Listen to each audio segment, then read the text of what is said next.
Hi, it's Pastor Dan from Holy Trinity Lutheran Church in Tampa, Florida. I just finished listening to Exodus chapter 2.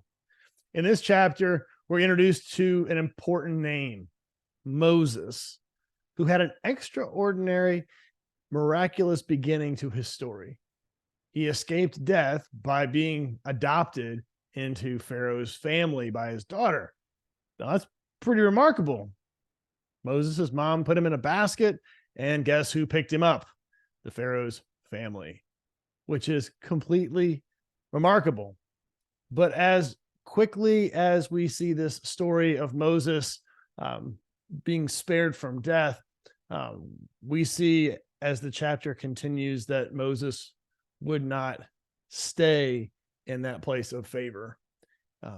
The chapter continues by Moses making some mistakes and finding himself out of town.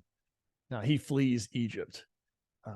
And that's really tough. I mean, that's how life works sometimes. Things start off really promising and then they don't end up as promising.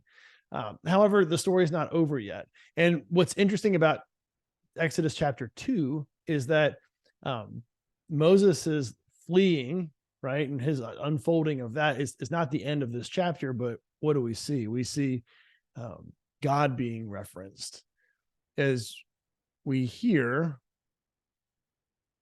that God is the one listening to the cries of his people. He's not really far away. He's actually right there. He hears them and he is going to do something about it. Why? Because he promised. He promised to bless the nations through this people, and he wasn't going to let them down. And that's a reminder for us today as we hear these words from Exodus, is that God is listening.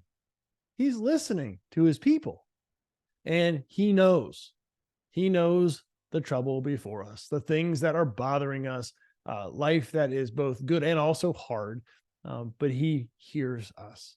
So today, as you're reflecting on your life in this text, I would encourage you to consider praying.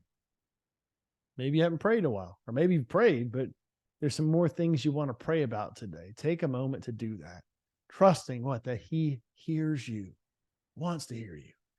And what else? He acts as we see this story unfold. All right. Well, I hope you're having a good day so far and look forward to the next chapter tomorrow. All right. See ya.